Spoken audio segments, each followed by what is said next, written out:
All right. Hello, everyone. I'm excited to introduce Benjamin Pierce, from UPenn, who's going to talk about how we write papers that people actually want to read. Thank you, Hannah. Good morning, everybody. Let me begin by introducing myself. So I'm Benjamin. I grew up all the way on the other side of the country in Redlands, California, which I gather is pretty much underwater this week. I got my PhD from CMU. I did some postdocs, probably too many postdocs, but it was a lot of fun. I was at Indiana University for a couple of years, and then I've been happily at Penn since 1998. I have written a few books and some papers, so I have some opinions about writing. It's something that I care a lot about, and it's what I want to talk to you about today. But first, as Amal said, we're here to meet each other. Let's meet each other. So grab one or two people, 2 or 3 people near you, and make sure that you know their name and where they're from and how they got here. Go.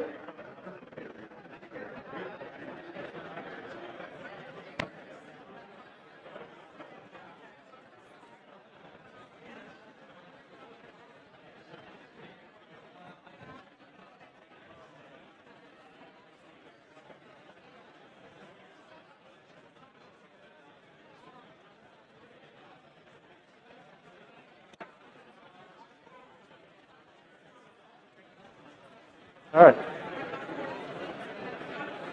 Thank you.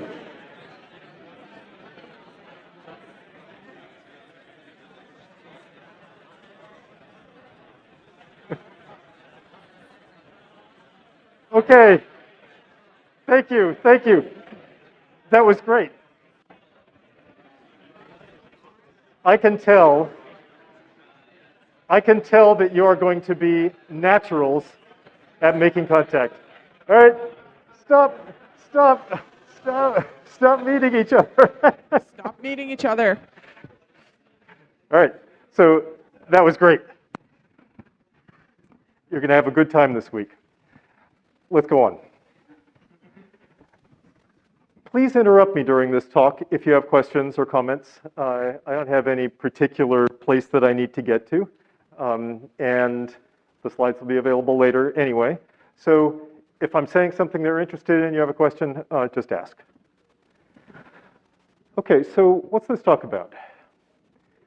We're here because we're researchers, or we might be researchers, or we want to be researchers, or we have a question about whether we want to be researchers. So academic computer science is a research area. What is research? Research is 2 things, fundamentally. It's thinking up stuff, new ideas, and telling other people about them. And I really do mean the split to go down the middle. It's really half and half. And the telling people about it has 2 aspects. There's what I'm doing now, telling people standing up in front of a room, and there's the writing things down and putting them out into the world. There will be a talk later by Leo about the speaking part, and my brief is the writing part.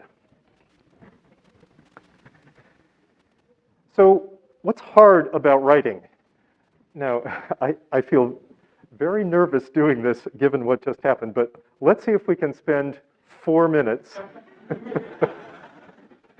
answering this question for ourselves. So first of all, take a few seconds and think for yourself. You've done some technical writing, certainly, of some kind. What's hard about it? So think about it for 20 seconds yourself. Then grab a neighbor and have a little conversation with them for 1 minute. We shall see.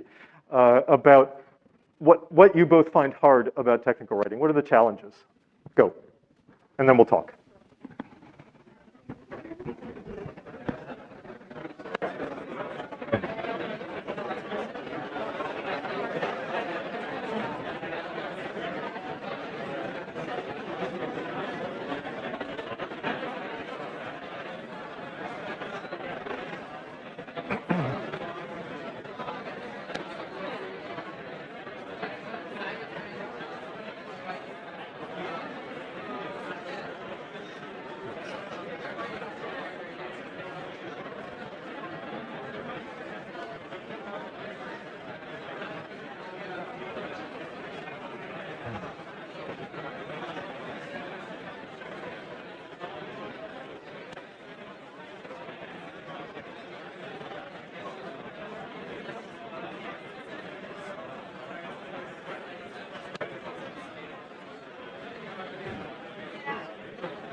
tell you that go as long as you want. Like, if you're flowing, I don't care about my activity time getting into because you're doing a lot of the stuff I would have done and just stop whenever you think is the right time. Very good. Thank you.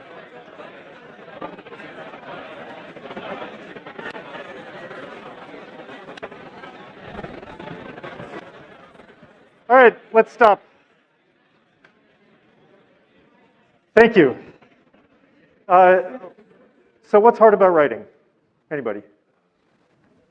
Please. Thinking clearly, absolutely. You think you understand it, then you start writing. We will come back to that.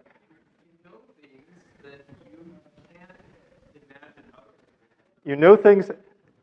Did my slides leak out? Thank you, that's a great one. Who else? Words are the main issue. Words are definitely an issue. Too many to choose from, yes. Okay. You're balancing being brief, correct, and also exciting. Balancing brief, correct, and exciting, absolutely. Trying to be accessible without losing precision. A couple more. Translating your whatever shorthand you write. Translating your scribbles into, yes. Yep. Refactoring so that, yeah, refactoring stuff you've already written so that to make a narrative. Okay, so one more, all right. Telling a convincing story for your particular audience. Telling a story that's going to hit your audience in particular. Thank you. All right, writing is hard. There are lots of reasons. I want to focus for purposes of this talk, and it'll kind of encompass quite a few of the things that people said, but I want to talk about one specific that I think is the hardest part, at least for me is the very hardest part. And it's been called the curse of knowledge. Maybe you've heard that term before. For making up this talk, I actually went back and dug into where it came from. It actually comes from economics, believe it or not, from a paper in 1989. And I'll just read you a sentence from the abstract or two. In economic analyses of asymmetric information, better informed agents are assumed capable of reproducing the judgments of less informed agents. And then the paper is going to be about discussing a systematic violation of this assumption that they call the curse of knowledge. So that's where the term got coined. There are two things that are interesting about this to me. One is the date, 1989. That is really recent. So this idea of the curse of knowledge, I know it's 40 years ago, but in the scope of human intellectual discourse, it's short. So this idea of the curse of knowledge and the difficulty of communicating things that you know to people that don't know them is only from 1989. And of course, the other thing I noticed was that Colin Kemmerer was from University of Pennsylvania, where I'm also from. So, so that was the economics point of view. Very quickly after that, 1990, there was a PhD dissertation from psychology that explored this phenomenon experimentally. And I like this sentence. If we do not recognize how impoverished our behavior is relative to our thoughts about our behavior, and by behavior here, she means communicative behavior, communication, we will greatly overestimate the ease with which our partners will be able to interpret this behavior accurately. And in the dissertation, she describes the results of a lovely experiment, which is so simple we can do it right now. So she did the following. She said, I'm going to tap for you the rhythm of a popular song that you probably know. Ready? I'm going to do it like this. Sorry, let me start again.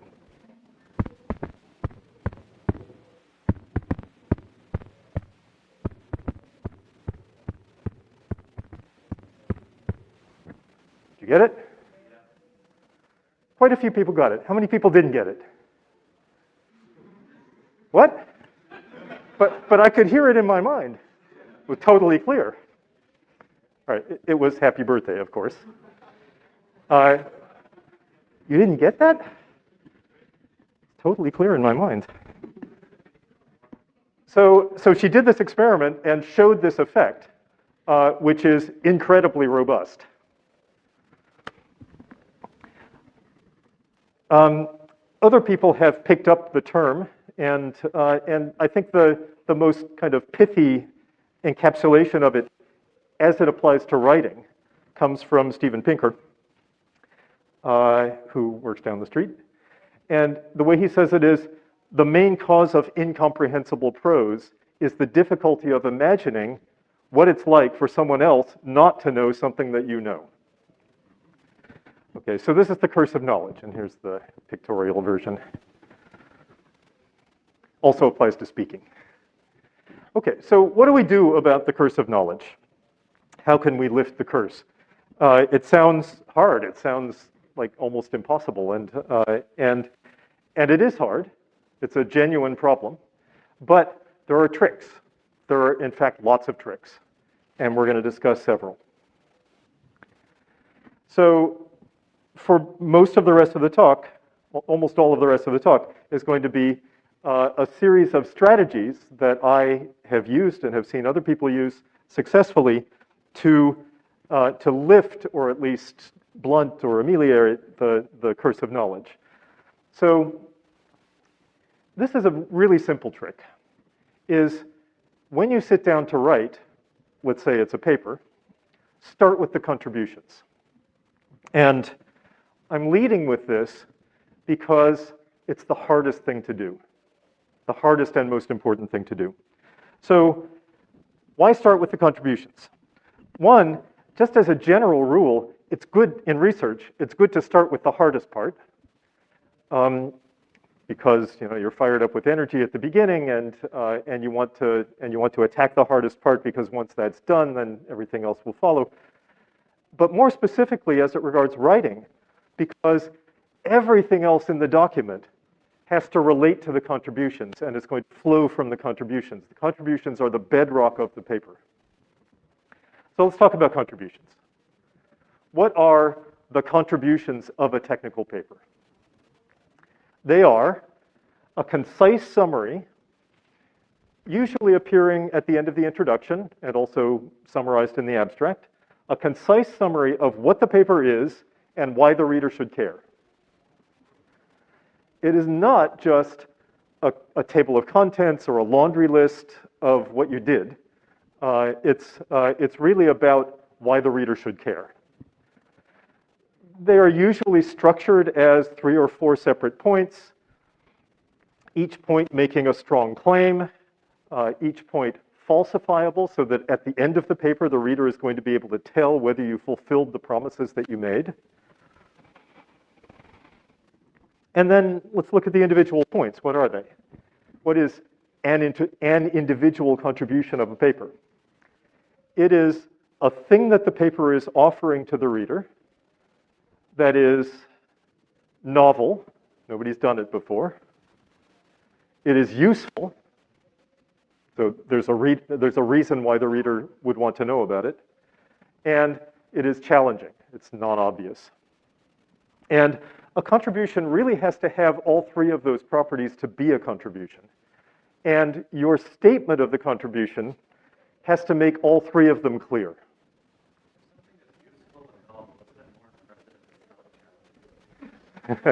Okay, so thank you. That is a useful subtlety. So the question is, if something is useful and novel, isn't it better if it's not challenging?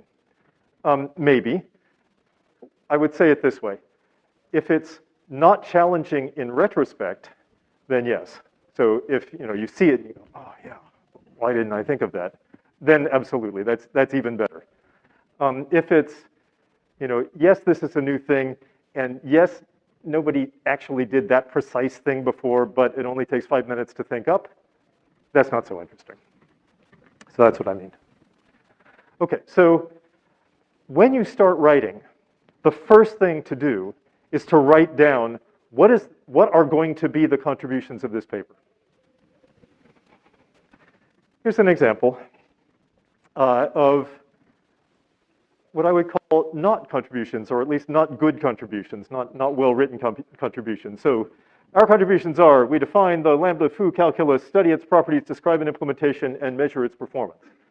So this is a table of contents. It tells you what's in the paper, okay, but doesn't tell you anything about whether it's novel, useful, or challenging.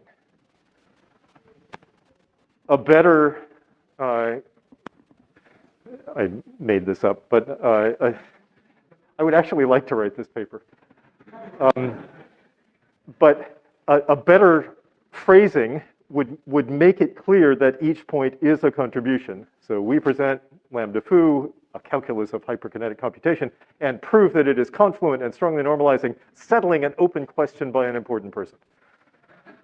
We explain how to use an insight from five-sorted logic for the key step in an efficient implementation. Experiments show that our implementation performs within 10% of optimal.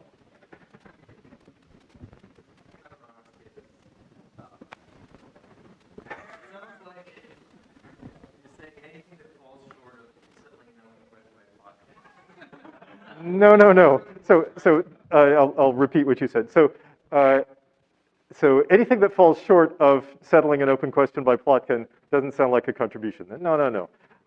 This is a made-up example. I have never settled an open question by Plotkin, and I've successfully published some papers. So no, it's you've done a thing. You think the thing is good. You need to explain why you think it's good in a way that other people can get excited by. For two reasons. One is helping them be excited helps them read the paper. Reading a paper is more fun when you're excited about reading it. And second, it helps them judge the potential impact of the paper. Okay. So, as I said before, contributions are the bedrock of the paper, and I really mean this literally. Contributions, every single word in the paper has to relate to the contributions. So the abstract is a technical statement of the contributions in a compact form written for experts. The introduction is just enough information so that the reader can understand what you're going to say about the contributions, and then the statement of the contributions. And in the rest of the paper, every single word has to, in some way, serve or relate to one of the contributions. And the relation must be clear both to the reader and, of course, to you so that you can make it clear to the reader. Now, I've said you should write the contributions first, but of course, the rest of the paper hasn't taken shape yet, and you may even be starting the paper. In fact, you will typically be starting to write the paper before all of the work is done. So how are you going to write the contributions for the final version of the paper first? Well, of course you can't. But you should take your best shot at it, work hard at it, polish them, really insist on doing the best job that you know how to do today. Then go back to writing the rest of the paper, finishing the work, and in a week or two, come back and look at the contributions again and revise them to be up to date with your current point of view about what the work is about. And this is a continuous process. It will, you'll do it over and over and over. Okay, so that was strategy one. Start with the contributions. Strategy two for lifting the curse of knowledge is to pick a canonical reader. Of course, when you're writing for many people at the same time, and you have to some extent, keep that in mind. Even so, I find it very useful to pick a particular person to write for, because it grounds the process. So pick a person that you actually know, who has the minimum expertise that you expect. So you're not gonna start way back, because your paper would be 100 pages long or 1,000 pages long.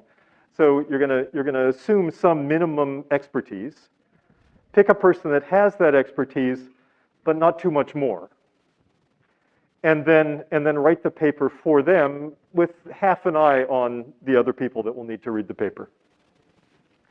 And The advantage of having a concrete person in your mind is that then it can feel like a conversation, even though you're not actually getting feedback from them.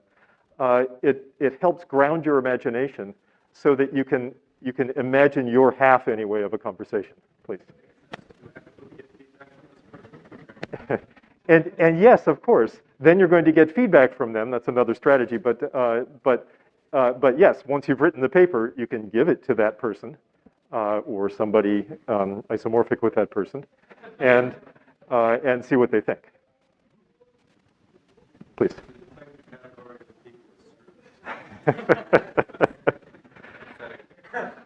All right, let's go on.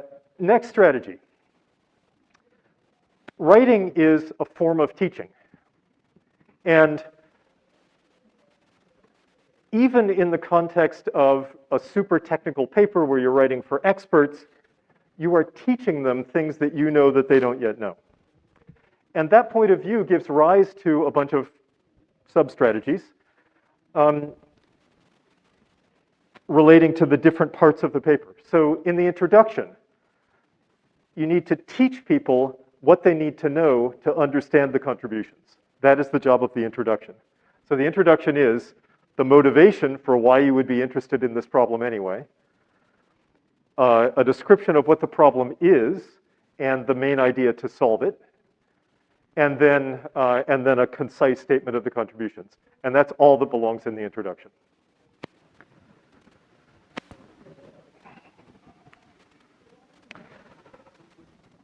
A super helpful trick for not absolutely every, but the majority of technical papers is to use a running example. And often that running example can already show up in the introduction as the mechanism, the vehicle for explaining the main idea. So a running example is a concrete, simplified illustration of whatever you're doing, showing just the essentials, but not everything. And then, I'll have a few slides to say about this, you can teach with the related work. So people often have trouble understanding what to do with the related work section. If you've looked at papers, you'll see that, that they all have a related work section, but what's it for? Well, the simplest thing that it's for is to kind of recognize all of the other things that have been done and convince the reader that, that your thing is new. But that's the baseline. And a related work section can do very much more, and it's very useful for it to do very much more. It can explain, not just kind of check the boxes and say nobody else did this, but teach the reader about the context in which your work arises and the way that it relates and inhabits that context. As you're writing the related work, you of course want to be generous in the way that you describe the work of others. And this is kind of a corollary of the previous, but also goes further. So there's a temptation when you're writing about other people's work to say, well, they did this garbage, and now here's the right answer. And this is a bad idea for many reasons. One is it turns off the reader. And the second is the reader might be them. So a much better way is to be generous, to say, these other people, they did this great stuff, and it allows us to build on their insights and go even further. So this is the tone to aim for in discussing related work. Okay, so putting all of this together, let's think about the structure of the paper. So it begins with an abstract, a concise, technical, for experts description of what's in the paper, and especially the contributions. Then there's the introduction, which may rely on the running example. It expresses the main idea, and then states the contributions, and nothing more. Then there may be some background, then the main idea in somewhat more detail, maybe not yet in full detail. So many papers, especially these days, are beginning kind of after the introduction and maybe after some background, are beginning with a key ideas section, or here's a longer version of the running example section that gets most of the ideas across without getting into all of the hideous technicalities. And this is a great idea. And then, of course, we need the hideous technicalities for the readers that really want them, so that's the rest of the paper, until we get to the related and future work. All right. How are we doing for time? There's always a question of how much related work should you describe in the introduction? What do you say about that? Yeah, so how much related work should you describe in the introduction? As much as you need for the reader to understand the contributions, and no more, would be my answer. You will typically need some, because typically your work will rest very directly on something that somebody else did, and you'll need to explain the thing that they did in order for people to understand what you did. But you want to keep it as streamlined as possible, because you want to get to the main idea of your paper. Paper should be written keeping in mind that you are explaining it to a first year PhD. But the abstract is correct first. What is that? Yeah, so the question is, I said the paper should be explained in a way that a first-year PhD can understand it, but the abstract is a more technical thing. So how does that work? So first, let me clarify.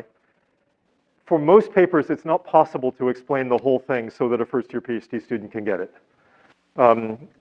because you're making an advance on the state of the art, and the state of the art will typically be some years of work to really understand deeply. So not all of the paper is going to be accessible to anybody. You do want to aim for the beginning of the paper, certainly the introduction, and maybe most of the kind of main idea or key ideas section to be broadly accessible. But then the rest, you do your best, but you have to make it. You have to hit the people that really need to understand it. The abstract is a little bit betwixt and between. It needs to be short, and it needs to clearly say what the contributions are. So there will be to some degree, only expert readers will be able to fully appreciate it.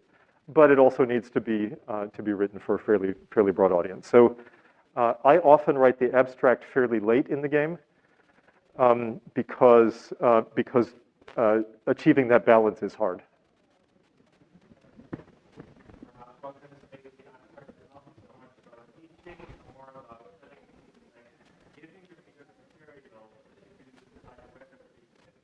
That's a great way of saying it. So the abstract is not so much about teaching the reader the contents of the paper as it's kind of an advertisement that allows them to decide whether they want to put in the trouble to learn what's in the paper. Please. Say it again. Is there a related paper that you are directly building on? So if there, is that working? Yeah. If there is a related paper you are building on and you put it in the introduction, is it okay to then more or less assume as the ground level that the reader will already have read that paper? That's a great question. So if there's a related paper that you're really building directly on, can you then assume that the reader will have already read it in order to read yours? Generally, a bad idea. Okay. Sometimes you have no choice, but generally a bad idea because then your audience is automatically a subset of the people that have already read that paper. We should get off this topic and onto some others, but one last point about that, about kind of what level of reader to assume. There's a temptation to say to yourself, oh, well, if I explain things, if I put in explanations, that will annoy the expert readers. And that is not necessarily true. You can put in quite a bit of background that would be helpful for less experienced readers without annoying expert readers if you do it concisely. So, so the way I think about it is, when I'm writing background material, I assume that a reader that isn't so familiar is going to have to go slowly and kind of unpack the rather dense things that I'm saying. An expert reader is going to skim over it and go, yeah, yeah, yeah, yeah. And they're still going to find it useful because they're going to use that process to understand the terminology and the notation that I'm using in that paper that may be different from theirs. So it can be useful for both, but it takes some tuning, it takes some work. All right, let's go on. So this was mentioned earlier, closing the loop, that is, getting yourself some actual readers is an obvious thing, but it's easy to forget. So the first reader that you can use is yourself. And you can do that by reading your work out loud. Because it's funny, but the written word and the spoken word, to some extent, are processed through different pathways.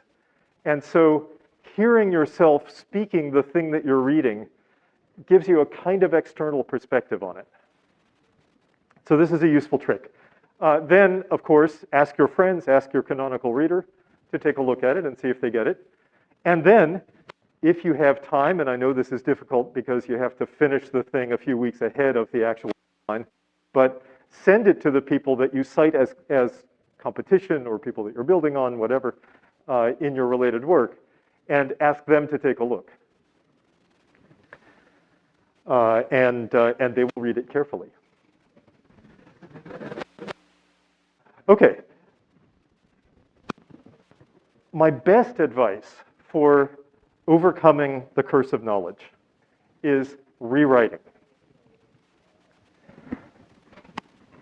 Anybody know who this is? A few. Who is it? Isaac Asimov. Isaac Asimov was one of the trilogy of the triumvirate of great science fiction writers in the classic days of science fiction. He wrote or edited more than 500 books. How is that possible? It's possible because he could type at secretarial speed and he did not revise.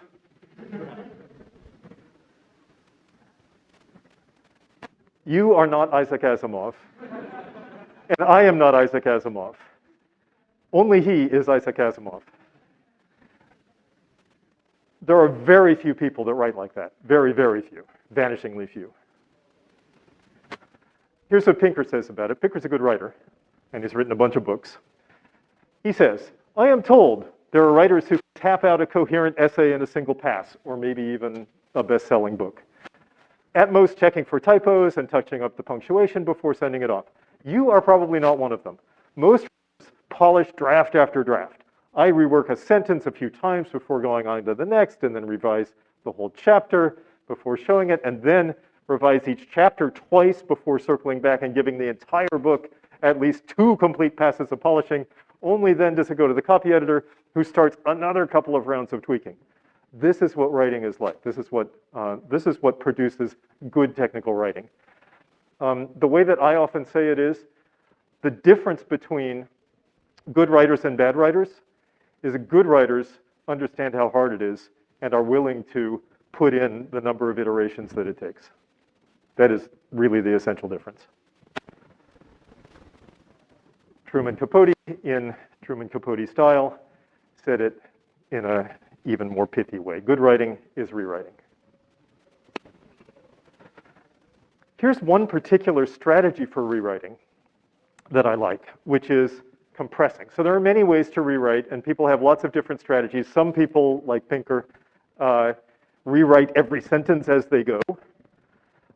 Some people, like Norman Ramsey, likes to talk about the terrible first draft. He didn't use the word terrible. The terrible first draft, where you just write anything as fast as you can, And then once you have something in front of you, then you can start kind of tuning it and throwing things away and replacing them with better stuff. I'm more in the first category, but I know very successful writers that are in the second category. There are people that start with the first sentence and write the whole paper. I don't do that. I jump from place to place, starting with the contributions, as I said. So you got to find your way of doing it. But whatever way you do it, here's a trick, which is take whatever you've written or whatever you're working on writing and make it shorter. So Strunk and White say, vigorous writing is concise. A sentence should contain no unnecessary words, a paragraph no unnecessary sentences, for the same reason that a drawing should contain no unnecessary lines and a machine no unnecessary parts. So this is not saying you have to write like Hemingway. It's not saying that all of your technical papers should be 1 page long.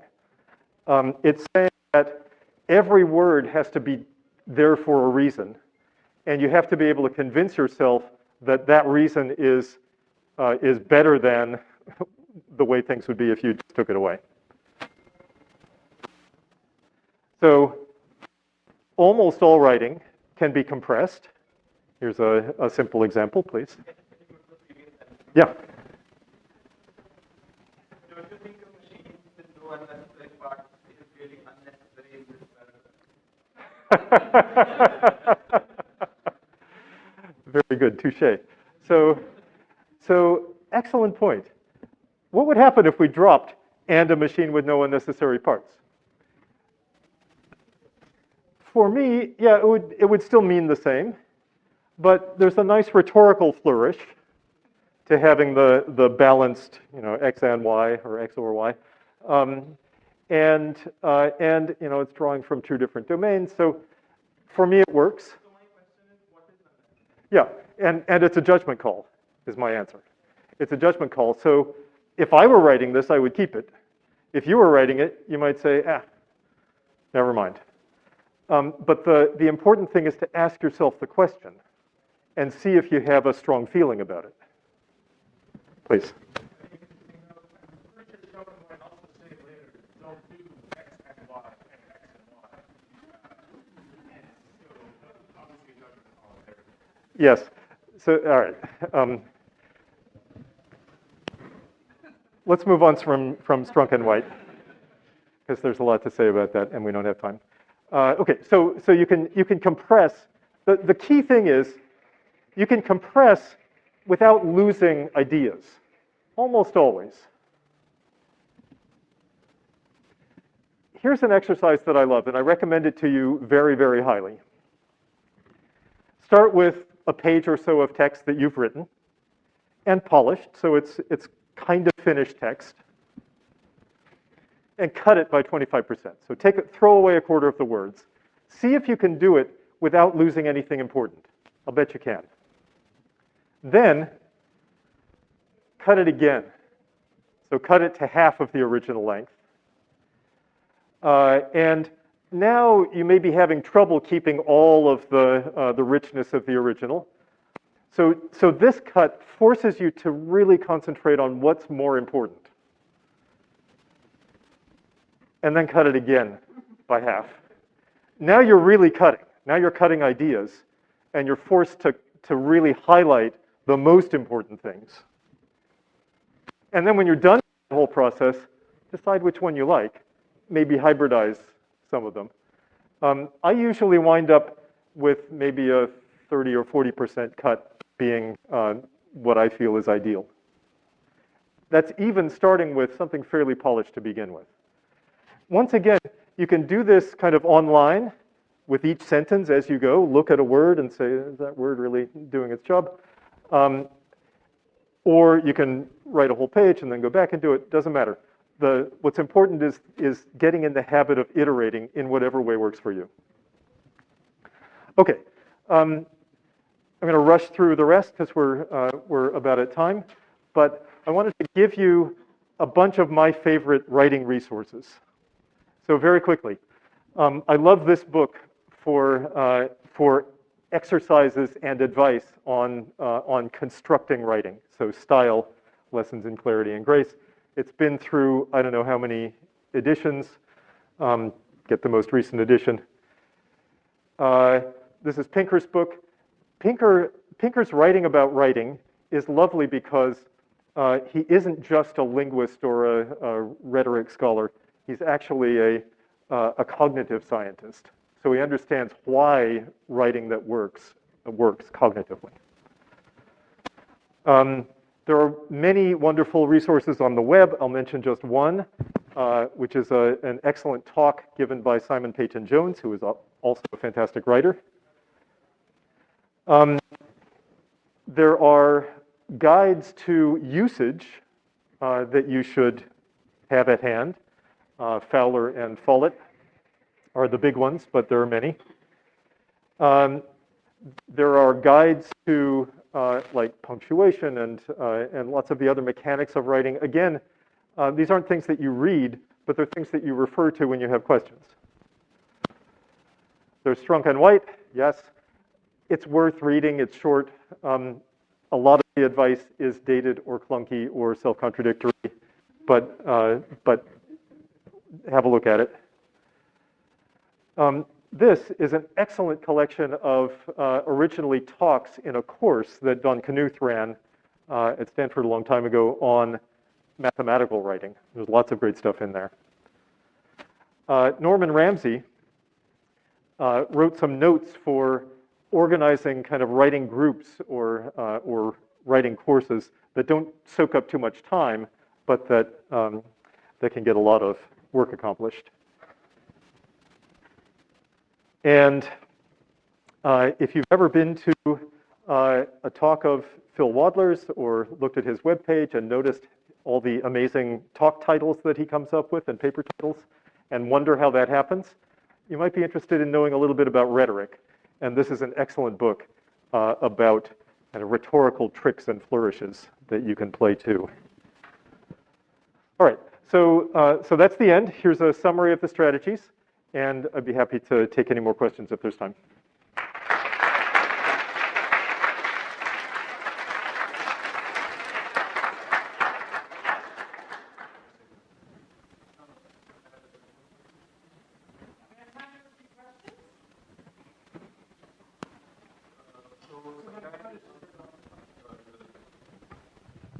So sometimes I feel the need to reiterate a certain point across the paper so that I feel that if you got nothing else from it, just this point is good enough.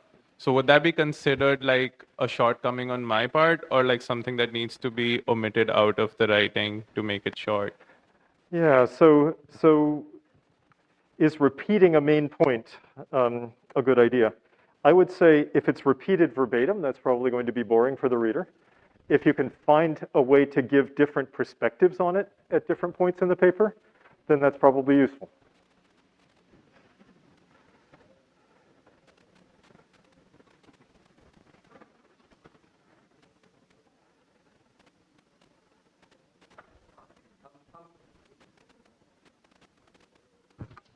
Hi, I'm curious to know how early before the deadline of a conference do you start writing a paper, and what's the normal timeline in terms of writing the paper and also asking people to proofread Yeah, so when should you start writing? Opinions differ. I'm in favor of starting pretty early. As soon as you feel like it's coming together and there might be a paper there, you can at least start writing down the contributions to give yourself an idea, whether you succeed or fail in writing the contributions. Some people go even earlier. Like as soon as they're starting working on something, they're already trying to figure out what the paper is going to look like. That may work for you. Doesn't work so well for me. Some people leave it right to the end, and I think that's less good. Both because it leads to a big crunch, but also because you don't know what the paper should have in it until you really try to put it together. And then you find out, oh, this is what the paper really is. But then maybe you only have a week left, and that's sad. So I'm asking if it is a good strategy to imitate papers that have been published before, saying if I'm submitting to POPL, then I'm imitating previous POPL papers and submitting to CAV, then I'm trying to write like CAV papers. Is that a good strategy? And also, how concretely can you learn from the writing of existing papers? That's an excellent question. All great writers imitate other great writers. So you can learn a tremendous amount from trying to consciously imitate good papers in the domain that you're writing for. How much of anything you just said changes if you're writing a longer document? Yeah, so how much changes if you're writing a longer document? Almost nothing, except that the rewriting process, as Pinker suggests, gets even heavier. It's really an n-squared process.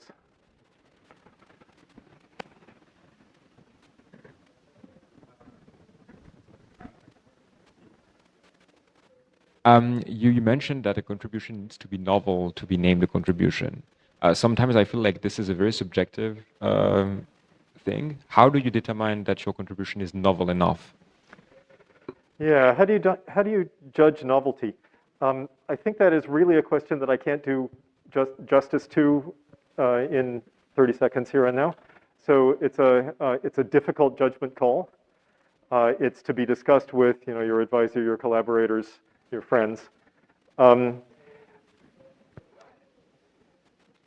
But let me just point out that novelty can come in different forms. So even if an idea has been explored before, maybe your way of explaining it is novel and better. So there's room for tutorials. There's room for comparisons.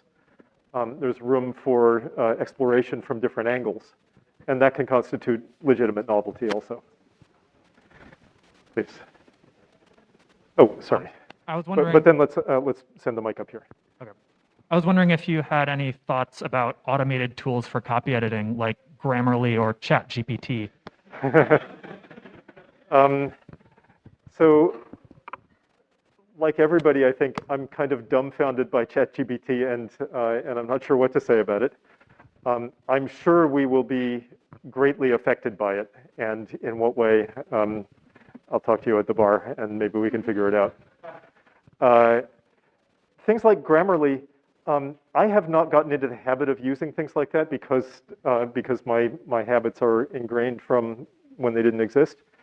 I would say if you find it useful, go for it. I'm told that Grammarly is pretty good. I certainly use spell checkers. So yes, but don't let it be a crutch. So make sure that you're making the decisions and it's double checking you rather than the other way around. Please. You talked about picking a canonical reader, and I'm wondering whether and how much that process and the readers you pick changes depending on what conference you're writing to. Because I imagine the amount of minimum expertise you might expect from a reviewer or an audience member varies heavily by what venue you're trying to publish in. Yes. So the canonical reader is context dependent. You want to pick them kind of in the middle of the cloud of potential readers that you're actually aiming this paper at. If I could just ask a quick Please. follow-up then if you need to rewrite for a different conference, do you pick a different canonical reader and rewrite the entire paper based on that? You may absolutely pick a different canonical reader if you're submitting to a different conference. It depends how different. So if your paper doesn't get into ICFP and you're submitting it to POPL, it's pretty much the same people, just different subsets of the same community. If you write a paper for ICFP and then you want to write a follow-up paper covering a lot of the same ground for, I don't know, a hardware conference, that's completely different and you really need to rethink. No pressure.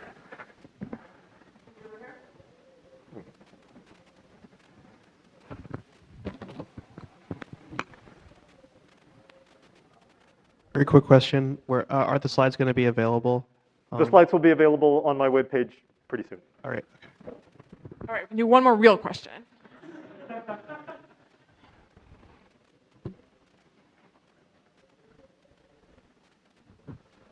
On the subject of feedback and reviewers and whatnot, what happens if how do you deal with conflicting feedback, especially from, say, a paper review? Like you get several different pieces of feedback, all of which conflict with each other.